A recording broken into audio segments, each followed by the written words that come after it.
The events in this story happened between July 2012 and August 2013. I was a case manager at a housing center in northern Michigan. It was basically a homeless shelter, but with added programs to help people get back on their feet. In July 2012, I was working my shift like normal when a man named Dave came in for a place to stay. He looked like he was detoxing from drugs, and he wasn't the most pleasant person to be around. Most clients that come here are down on their luck, so it was explainable why they were sad, depressed, or hopeless. However, Dave's attitude was making me rush the intake process just to get it over with. For the first couple of weeks, I didn't pay much attention to Dave. He attended all the morning meetings and classes, but still had an edge to him. He was short-tempered with everyone, and it was very easy to set him off. However, as time went on, I noticed that I was attracted to Dave. I often fantasized about having sex with him. I would wear makeup and outfits that caught his attention, and he would give me genuine compliments. I was giddy about this. I was married already, so this was a big no-no. However, my desire was focused on Dave, and I didn't really want to be married anymore. Over time, Dave and I would sneak off to have sex and mess around while I was at work. Sometimes it was on the property, and sometimes not. Eventually, my husband found out about it, and I moved out.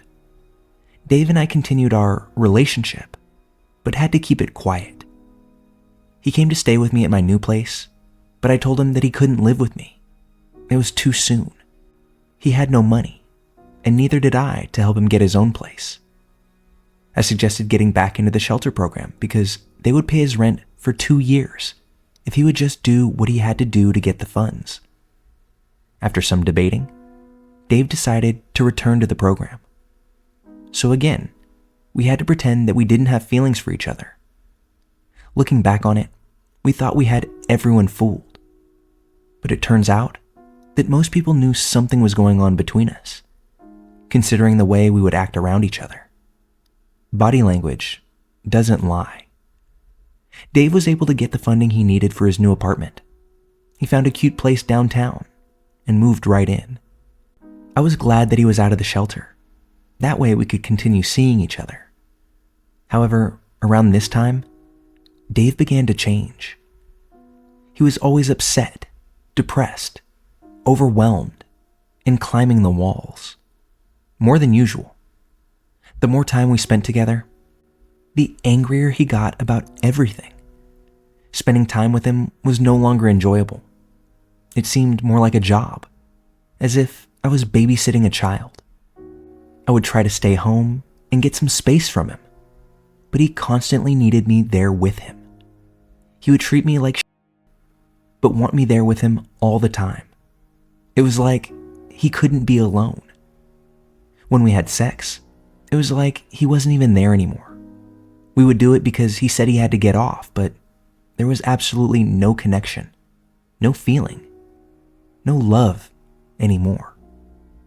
I wanted to break up with him, but I didn't know how to do it. He was very fragile mentally, and he said that he couldn't begin to take the hurt again. When we would talk about breaking up, he would make threats about using his gun to end it all. On January 17th, 2012, I went to Dave's apartment after work. He wanted me to stay the night, but he was in a very bad mood.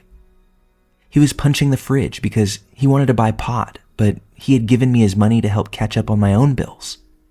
And now he resented that. I told him I was done. We were over. And I rushed out the door.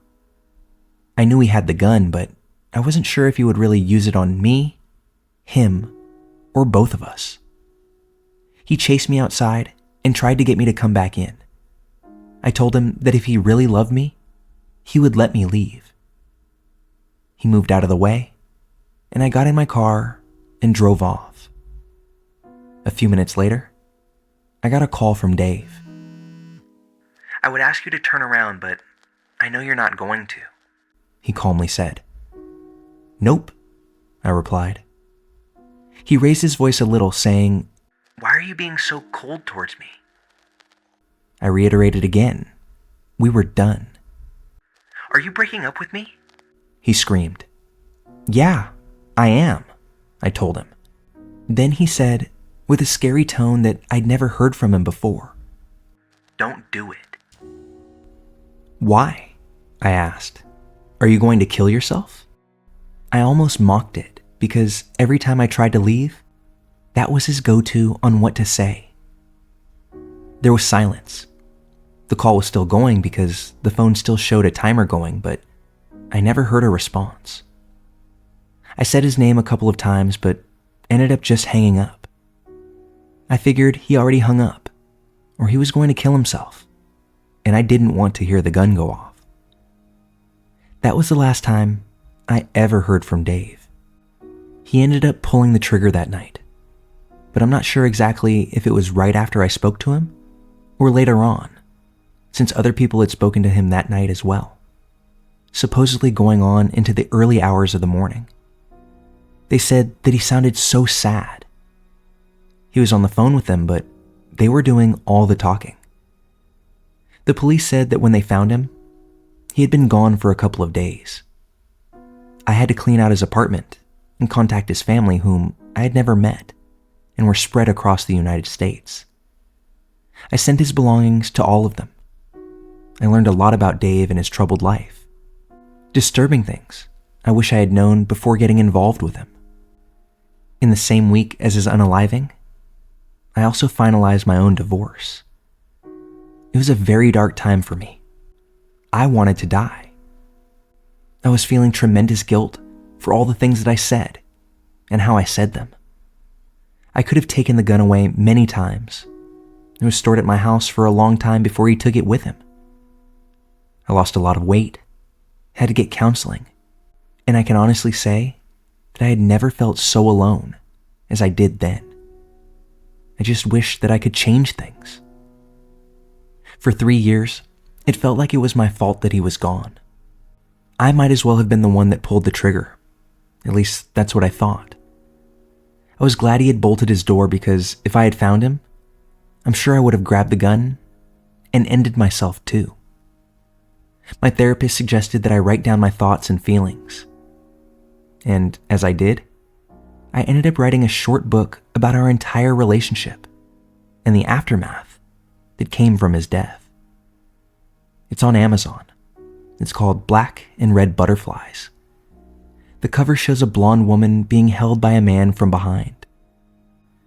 I recommend those who have lost loved ones to their own hand to read it. There are warning signs, and unfortunately, I didn't pay attention to them or take them as seriously as they needed to be taken. I pray that nobody else has to go through this. If the book can change even one person's life for the better, that may potentially lead to one less death in this world.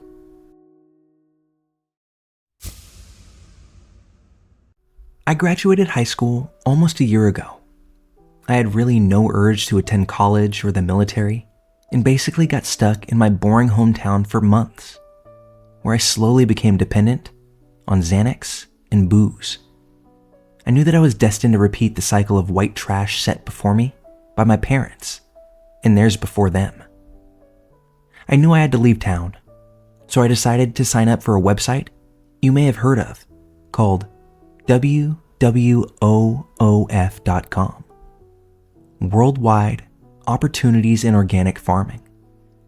You pay a small fee, and they make available a directory of organic farming operations that will feed you and allow you to live with them in return for a certain amount of work around the farm. The place I decided to commit to was a Hare Krishna community in the deep south.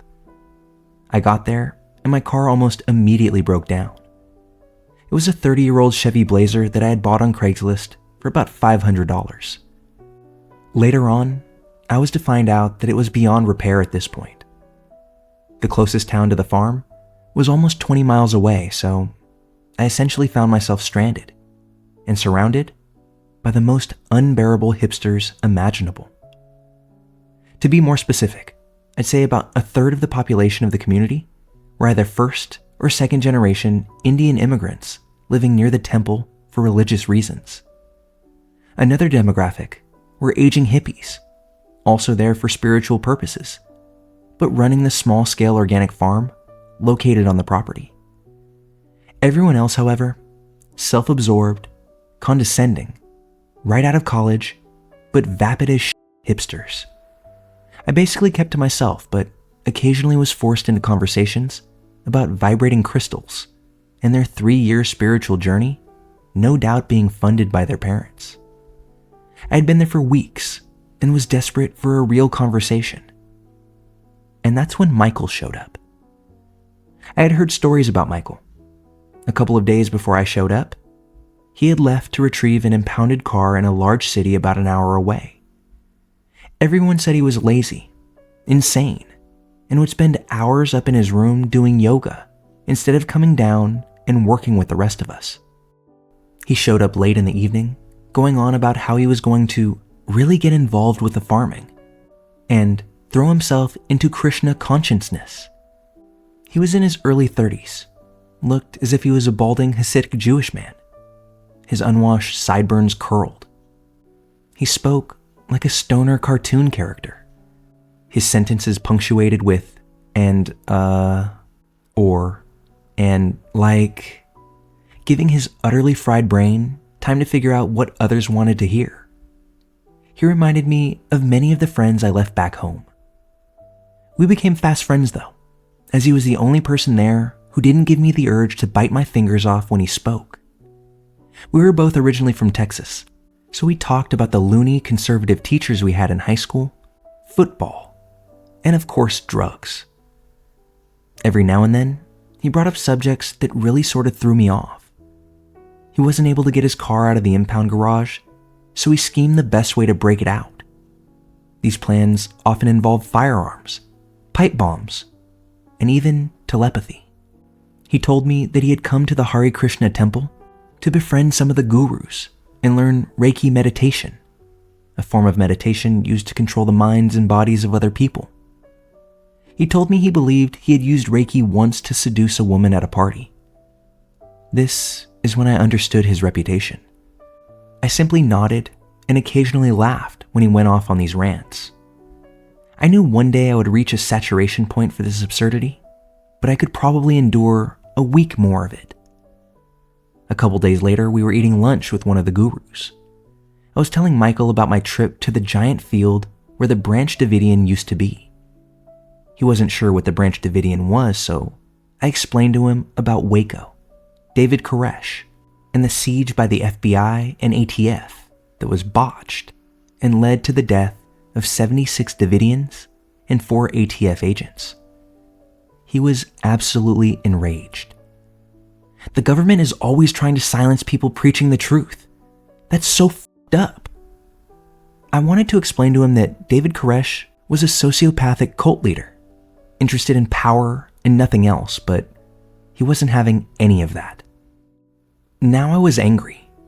He was having a tantrum about a subject that he had just learned of, and now he's telling me that I'm wrong and that Koresh was a martyr. This is when I truly saw the insane side of Michael.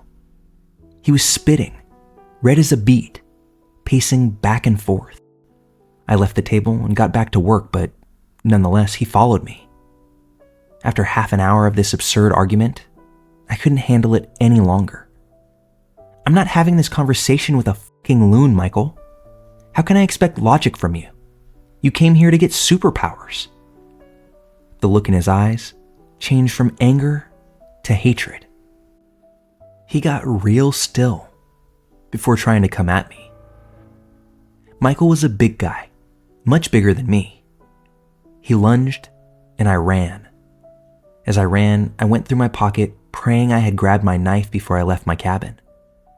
I know it sounds ridiculous, but you don't walk my old neighborhood without some sort of protection. Plus, it was a pretty useful tool on the farm. Luckily, I had grabbed it and turned around, so he saw it in my hand. He stopped and contemplated for no more than 3 seconds before quickly turning around and finishing his lunch. The next day, I pulled the temple president aside and explained what had happened, and that we needed to get rid of Michael. It didn't take much convincing. No one really cared for Michael, and he wasn't much help on the farm. I felt bad snitching on the guy. He was in a pretty desperate situation. He had no car, no money, and I can't imagine he had many friends to boot. The temple president also informed me that he had been an alcoholic for 10 years and had come here in part to get sober. I found it very strange that Michael had never told me this. Later that day, I saw through my window someone drive up and hand Michael several suitcases to pack what little he had. I saw them both drive off to God knows where. Weeks went by, and the whole encounter kind of faded from my memory. But late one night, I got a text. "Hey, this is Michael. We can get my car out for $280. Want to go traveling?" I never responded. I wasn't sure how he got my number, but I figured he looked me up on Facebook or something like that. A few nights later, I was in the temple office using the Wi-Fi to make some emails. I was making the walk back to my cabin, and from the pitch black, I hear a lot of loud banging coming from inside the barn. I remember thinking that it must have been an animal. I remember thinking to myself that it must be an animal, but also thinking that it must be a pretty big one to make that much noise. I entered my cabin. The actual door to the cabin doesn't have a lock, but my bedroom did, so that's the one that I used. I was pretty unsettled by the banging, but I figured my imagination was getting the best of me. Later that night, I woke up needing to take a piss. The cabin didn't have a bathroom, but we had a shared outhouse. I didn't feel like putting on shoes and walking around in the dark, so I figured I'd just piss in the sink. I know it's gross, but I'm the only one who uses that kitchen. I opened my bedroom door and nearly pissed myself right there. Michael, completely naked, was crouching in a corner of my kitchen, facing the wall. I made a noise that I wasn't even aware I could make, something you would only hear Shaggy make on Scooby-Doo. This noise alerted Michael to my entrance. All he did was glare at me and shake his whole body. I slammed my door and locked it immediately. I knew what he was trying to do. He was trying his best to pacify me with Reiki meditation, which obviously didn't work. I called 911. I didn't open my door or even approach it until I saw the red and blue lights outside my window. Of course, Michael wasn't there when they arrived. My guess is that he ran deep into the woods that surrounded the farm. I explained to the cops me and Michael's history and what happened that night. There wasn't much they could do since no one seemed to know anything about Michael. I didn't even know his last name. I had to leave the farm shortly after. Calling the police was really frowned upon since I believe many of the old hippies thought they were still avoiding the draft. I didn't mind leaving though.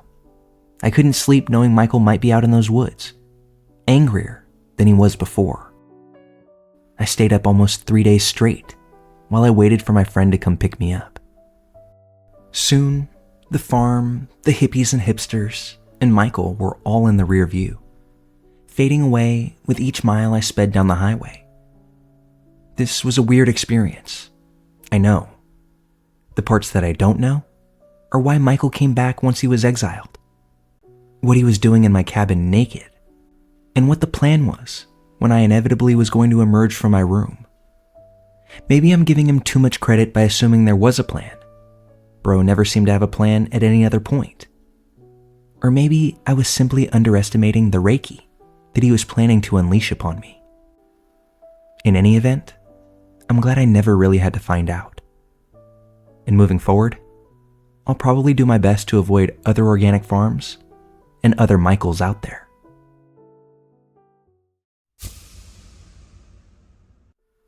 This happened around 15 years ago, and nothing came of it, but it was so weird that I still think about it regularly.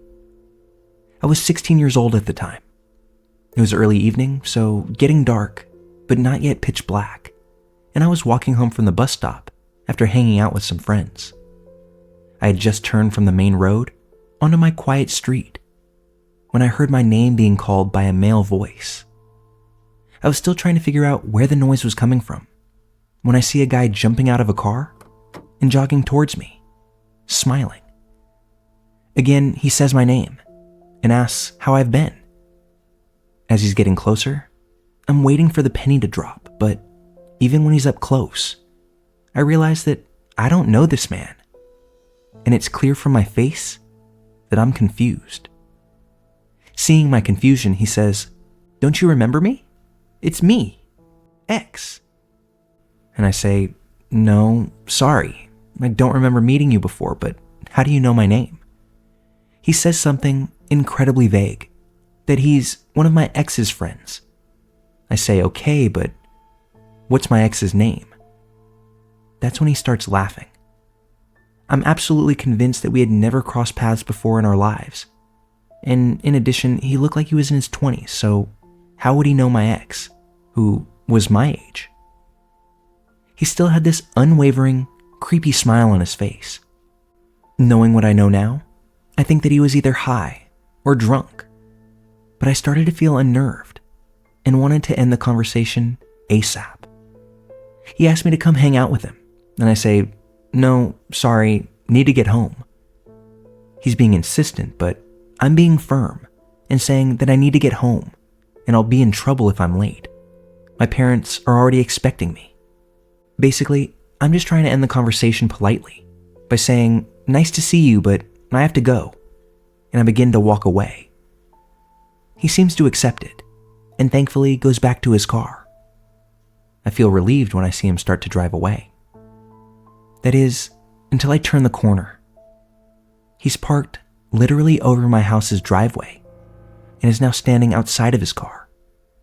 Again, with a weird, intense smile all across his face. Now I'm fully freaking out. He's blocking my only entrance to the house.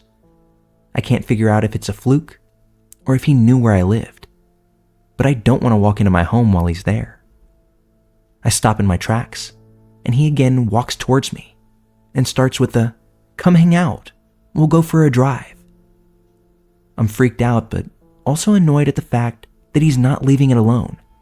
So I say, "Dude, I don't know you, and I'm not going to go for a drive with some random guy." He then laughs and points to his car and says, "But I'm with my friend." And for the first time, I look into the car and see a girl looking back at me. She looks high out of her mind, and is just staring directly at me, while also looking through me, if that makes any sense at all. Honestly, my heart dropped looking at her face. She looked miserable and absolutely spaced out. I can't remember how I got rid of him, but I stood my ground and kept saying, "No, I don't want to go for a drive. I'm going home." I stood in the same spot. There was no way I was going into my house while he was still there. Until he eventually gave up, got back in the car, and drove away. All while this girl never broke her stare at me. Like I said, nothing ever came from it. I never saw that guy again. And I still don't know how he knew my name. The girl in the car looked older than me, in her early 20s most likely. So at the time, I assumed that she knew what she was doing, but every so often, I think of her and wonder if she needed help. I don't know. Maybe it was more innocent than I perceived at the time. But regardless, I hope she's okay though.